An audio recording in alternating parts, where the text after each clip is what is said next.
ಯಥೋರ್ಣನಾಭಿಸೃಜತೆ ಗೃಹ್ಣತೆ ಚ ಯಥಾ ಪೃಥಿವ್ಯಾಮೋಷಧಯಃ ಸಂಭವಂತಿ ಯಥಾ ಸತಃ ಪುರುಷಾತ್ ಕೇಶಲೋಮಾನಿ ತಥಾ ಕ್ಷರಾತ್ ಸಂಭವತೀಹ ವಿಶ್ವಂ.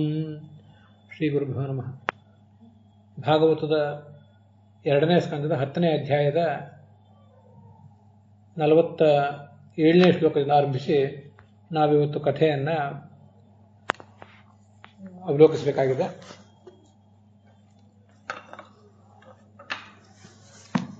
ಪರಿಮಾಣಂ ಚ ಕಾಲಸ್ಯ ಕಲ್ಪ ಲಕ್ಷಣ ವಿಗ್ರಹಂ ಯಥಾ ಪರಸ್ತಾದ್ ವ್ಯಾಖ್ಯಾಸ್ಯೆ ಪಾದ್ಮಂ ಕಲ್ಪಮಿಮಂ ಶೃಣು ಅಂತ ಈಗ ನಾವು 47ನೇ ಶ್ಲೋಕ ನೋಡಬೇಕಾದದ್ದು.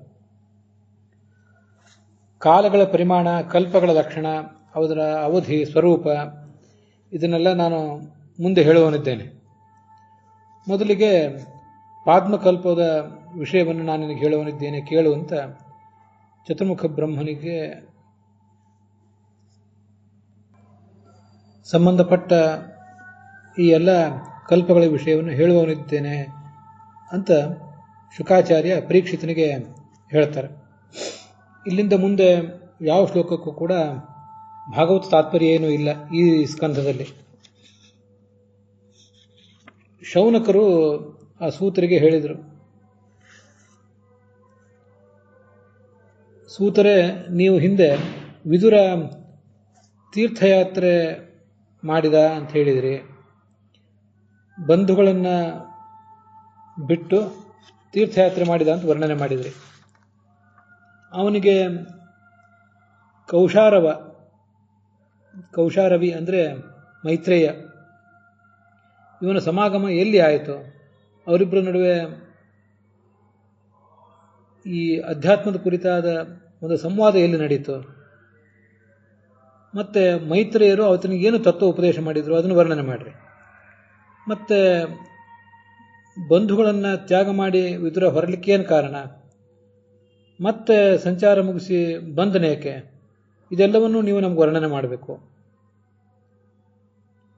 ಹೀಗೆ ಸೂತರು ಆ ಶೌನಕರ ಪ್ರಶ್ನವನ್ನು ಕೇಳಿ ಹೇಳಿದರು, ಪರೀಕ್ಷಿತ ಏನು ಪ್ರಶ್ನೆ ಮಾಡಿದ್ದ ಅದಕ್ಕನುಸಾರವಾಗಿ ಶುಕಮುನಿಗಳು ಏನು ಹೇಳಿದ್ರೋ ಅದನ್ನೇ ನಾನು ನಿಮಗೆ ಹೇಳ್ತೇನೆ. ಅಲ್ಲಿ ನಿಮ್ಮ ಎಲ್ಲ ಪ್ರಶ್ನೆಗಳ ಉತ್ತರವೂ ಕೂಡ ಸಿಗುತ್ತದೆ ಅಂತ ಹೇಳಿದರು.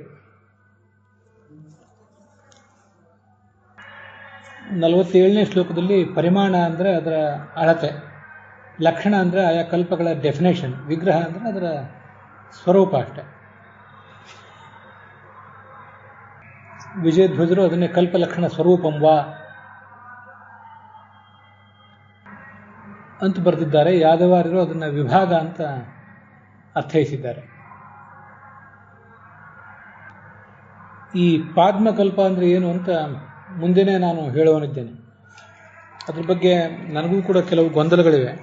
ಅದನ್ನು ಮುಂದೆ ನಾನು ಪರಿಹಾರ ಮಾಡಿಕೊಂಡು ಹೇಳುವನಿದ್ದೇನೆ. ಈ ಕಲ್ಪ ಅಂದರೆ ಮನ್ವಂತರ ಕಲ್ಪ, ದಿನಕಲ್ಪ ಮತ್ತು ಮಹಾಕಲ್ಪ ಅಂತ ಈ ಹಿಂದೆ ನಾನು ಹೇಳಿದ್ದೆ. ಮನ್ವಂತರ ಕಲ್ಪ ಅಂದರೆ ಸುಮಾರು 30 ಕೋಟಿ ವರ್ಷಗಳು. ದಿನಕಲ್ಪ ಅಂದರೆ ಚತುರ್ಮುಖ ಬ್ರಹ್ಮನ 432 ಕೋಟಿ ವರ್ಷದ ಹಗಲು, 432 ಕೋಟಿ ವರ್ಷದ ರಾತ್ರಿ, ಇದೆಲ್ಲವನ್ನೂ ಒಳಗೊಂಡಂಥ ಒಂದು ದಿನ ಅಂತ ಹೇಳಿದ್ವಿ.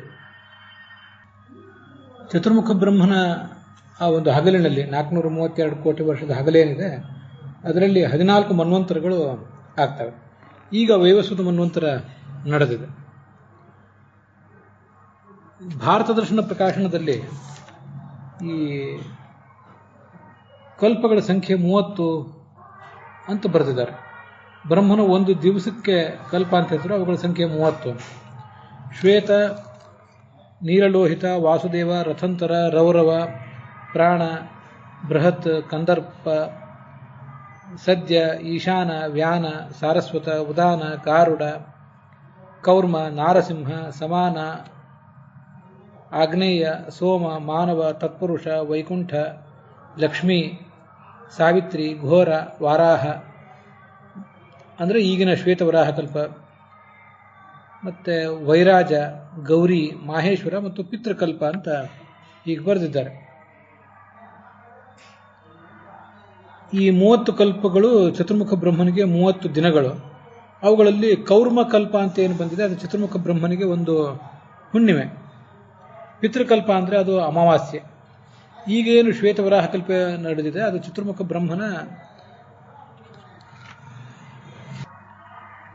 ಬ್ರಹ್ಮನ ಪ್ರತಿಪತ್ತು ತಿಥಿ ಅದು ಅಂತ ಹೇಳ್ತಾರೆ. ಅದು ಈ ವಿಷಯಗಳನ್ನು ಯಾವ ಆಧಾರದಿಂದ ಹೇಳಿದ್ದಾರೋ ಗೊತ್ತಿಲ್ಲ.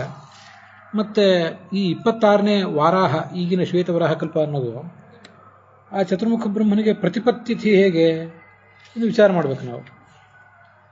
ಕೌರ್ಮ 15ನೇದು ಅದು ಹುಣ್ಣಿಮೆ ಅಂತ ಆದರೆ ಅದಕ್ಕಿಂತ ಮುಂಚಿನ ಶ್ವೇತಕಲ್ಪ ಅನ್ನೋದು ಪ್ರತಿಪತ್ತಿಥಿ ಆಗಿರ್ತದೆ.